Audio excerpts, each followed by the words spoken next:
Hi everyone, it's me. So today we are talking about all of the British things that confuse foreigners. For those of you who don't know me, my name is Alanna and I am a Canadian, but I've been living here in England for the last 5 years. And over the course of my YouTube channel, I have been talking about my life here, the good and the bad, the exciting and the boring, the adventures and the naps, perhaps. There are a handful of things whenever I mention them, either in a video or on social media or in person, there are certain things that always confuse foreigners. So I thought it would be fun to put them all into a single video. So without further ado, let's go. Now, every time I mention this in a video, British people watching are like, why are you even talking about this? This is nothing. This is boring. This means nothing. Who cares? And all of the foreigners in the comments are like, wait, you guys don't have screens on your windows? Yes, it is true. It is very difficult and very rare to find a window in the UK with a screen on it. I know, it's thrilling. British people are always like, I don't understand why you're talking about window screens. Like, huh? What? And foreigners are like, how can you not have screens on your windows? What happens with the bugs? So yes, screens on windows always confuse foreigners. Who knew we would be here, right? I have lived in a few homes here in England now, and I've had a few different jobs in various buildings. I've also visited people, and I have not come across a window screen. So the biggest thing is, what about bugs? So in North America, if you don't have a screen on your window, your home is going to be overrun with insects. However, here I have not had any issues with bugs, with insects, with creepy crawlers coming through the windows. I very often keep the windows open like a lot because I like fresh air, and bugs are not really a thing, which I'm sure there are much more intelligent people who can tell us why. I don't know why, but they just aren't a thing. Now, if I think of my parents' home in Ontario, they have screens on all the windows. That's just standard. If they didn't have screens, the amount of bugs, moths, flies, beetles, mosquitoes is a big one. And those, you know, those big mosquitoes, like the giant mosquitoes, I don't know what they're called, spiders, any sort of flying thing. There's just a lot, and the house would be absolutely filled with them. The only issue I have here with no screens on the windows are flies. That's the only problem. You'll get a rogue fly come in and the poor guy won't know how to get out. So that's really the only issue. I did have a bee one time. I had a bee come in, but otherwise, yeah, bugs and like insects and things and mosquitoes, it's just not an issue here in the UK. From my experience. I always have to say from my experience because people get upset in the comments. Now, another British thing that comes up from time to time that confuses foreigners, I bet you're not gonna guess it. So I'm not even gonna give you an opportunity to guess it. Eggs! I'm just gonna say it, it's eggs. When you go to a grocery store, typically in North America, and you want your eggs, well, you go to like the dairy section, you know, the refrigerated section where the milk and the cheese and the yogurt is. That's where your eggs are. They're refrigerated in that sort of section of a grocery store. But the Brits don't do it like that. Over here in the UK, and you want eggs at a grocery store, where do you go? Did you guess the baking aisle? So here in the UK, typically, eggs are not refrigerated in stores, and they are usually in the aisle with the baking stuff. So like flour and sugar and all your little like baking bits. You know, sometimes it's even the aisle that has the bread, like the pre-sliced, pre-packaged bread. But the big thing is that the eggs are not refrigerated. Now, I have gotten to many an argument with British people, both in person and online, over whether eggs should be refrigerated. So if you have made it this far in the video, I would love if you could answer this very simple war-starting question. Do you keep your eggs in the fridge or not? I know some people like keeping them on the counter. Some people like keeping them in the cupboard. I have always been and will forever be a egg in the fridge kind of person. But if you could answer my egg question in the comments, really appreciate it. If you don't care, just leave a comment anyways. It really helps me out. Another British thing that foreigners just don't understand, and I complain about this every year, and if you watch my channel, you may be able to guess it, air conditioning.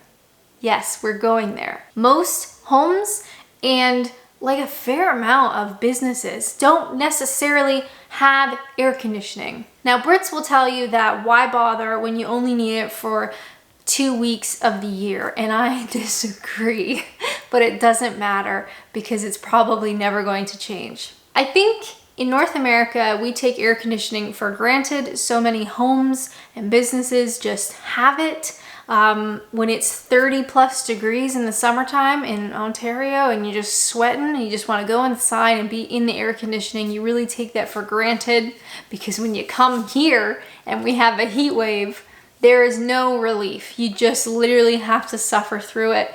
I have never been in a residential home that has air conditioning, and it's just something that you have to deal with. Another thing that foreigners are confused about the UK, this is something that I never truly noticed until I noticed. Have you ever seen an upright red fire hydrant in the UK? Because I haven't. Now, I'm sure there are much more intelligent people on the internet who can explain to us why the UK doesn't use the traditional North American looking upright red fire hydrant, but I've never seen one here. So from my understanding, like fire departments and stuff connect to things in the ground, which actually makes a lot of sense. But it's just one of those things where I never thought about it before. And then once somebody mentioned it to me, it's like fire hydrants.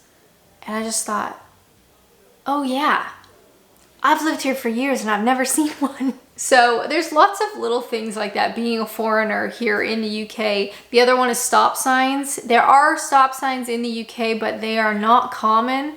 Like in North America, we're putting a stop sign everywhere because we don't really like roundabouts. They're kind of getting a little more common. I think because they're different, that some people are trying, anyway, well, this video isn't about roundabouts, but North Americans love a stop sign.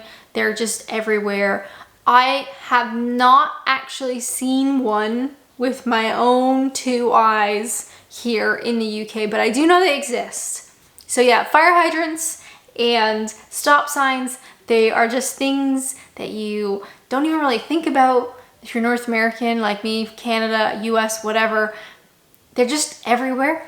And then you come here and you're like, oh yeah, I've never seen one. Another British thing that foreigners find confusing is banter. Now, the British people have a wonderful sense of humor. They truly do. Most of them. I should say most. Not all of them. Most of them. But one of the things that can be quite jarring for foreigners is British banter. And it's very specific and it can be quite upsetting if you don't understand what's going on. So British people who enjoy banter are going to make fun of you because they like you. Yep, it's that backwards. And if you come from a country where that is not common practice, it can be quite alarming. You know, people, I don't want to say some of the banter because it can be like pretty rough. I recently did a video on best British insults. Any one of the insults in that video I mentioned could be used in a way for banter. So you can either say the insult because you don't like the person, or you could say the insult in a banter type way because you like them. And it can be really confusing if you don't have experience with that. So banter is a big part of British life, just day-to-day life, office life. You get banter in the office, absolutely, at the pub, anywhere. So if a British person says something that on the surface is incredibly mean, demeaning, rude, condescending, take a second and consider whether it was said in a mean way or in a banter way. Thankfully, I find that Canadians have a very similar type of humor. A lot of British people who watch my videos say that I have a British sense of humor. No, that's not true. It's Canadian. It's just very similar. So thankfully, banter, well, it's not as brutal in Canada. I am familiar with it and I understand it, but there are some countries, especially, you know, English isn't a first language type countries, where you come to the UK and people are making fun of you. It's quite alarming, but it's hopefully done in a banter kind of way. Another British thing that can confuse foreigners is the fact that the Brits write the date in a different format than what I am used to in North America. So any Americans watching, any Canadians watching, we typically write our date in a stupid way, I'll give you that. We will do it month, day, year. I don't know why. The only thing I can think of is because typically North Americans speak in that format. So I would normally say, think of a date, Alanna, it's not that difficult. September 9th. 2021 or January 8th, 2022. We say the month and then the date and then the year, or you just say the first two. So when's your birthday? Oh, my birthday is July 8th. However, in the UK, rightfully so, they do the date in a different way. So it is the smallest number to the largest. So it will be the day, the month, the year. So what's your birthday? Oh, the 8th of July. Or let's hang out. I'm free on the 21st of September. I don't know the official reason why the dates are different. The only thing I can think of is North Americans, we say the month and then the day, and the Brits and pretty much most of Europe, I'm gonna assume, say the day and then the month. But even though I have been living in the UK for over 5 years now, this still confuses me because it is so hardwired into your brain. So whenever I'm filling out a form in either England or Canada, I have to really think about what country I'm in. Now, whenever I talk about date formats, I know I've talked about this more than once, can you believe it? Whenever I talk about date formats, Brits in the comments always say, that's not true because Americans say the 4th of July. I will give you that, but in my defense, that is the only one that most Americans say that way. I would say typically most Americans and most Canadians will say July 9th, September 3rd, December 5th, okay? Month first and then date. The only one that's weird is the 4th of July, okay? That's the only one, and I will die on this hill. And finally, a British thing that confuses foreigners. I know we're gonna go there. Condiments. They're confusing. So, here in the UK, I can't even name all the condiments because there's so many. And obviously we've got the easy ones. We got ketchup. We got mayo.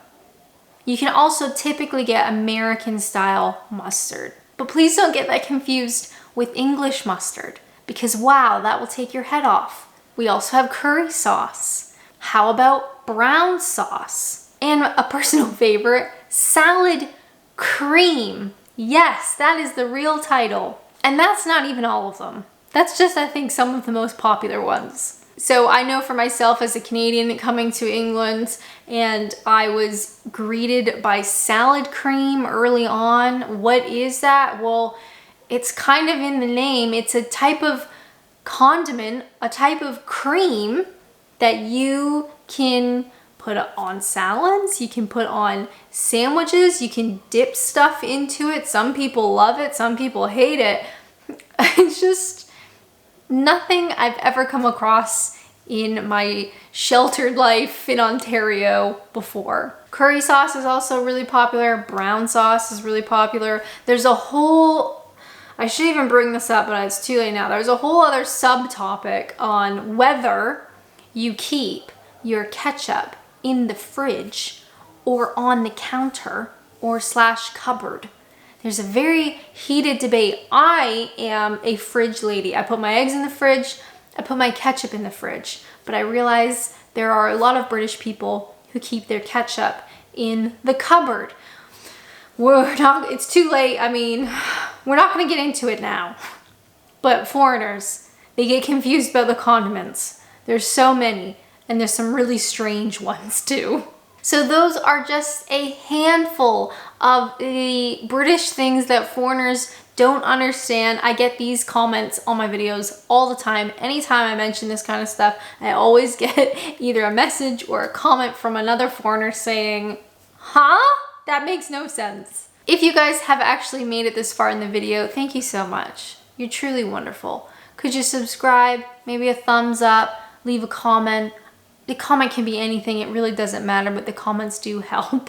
But I just wanted to say thank you guys so much for your support here on Adventures in Apps and Adventures in Apps across various platforms. I'm on Twitch, I'm on Patreon, so I really do appreciate it, and I hope you guys like this video, and I hope you refrigerate your eggs, because any other answer is wrong. As always, thank you guys so much for watching, and until next time, bye!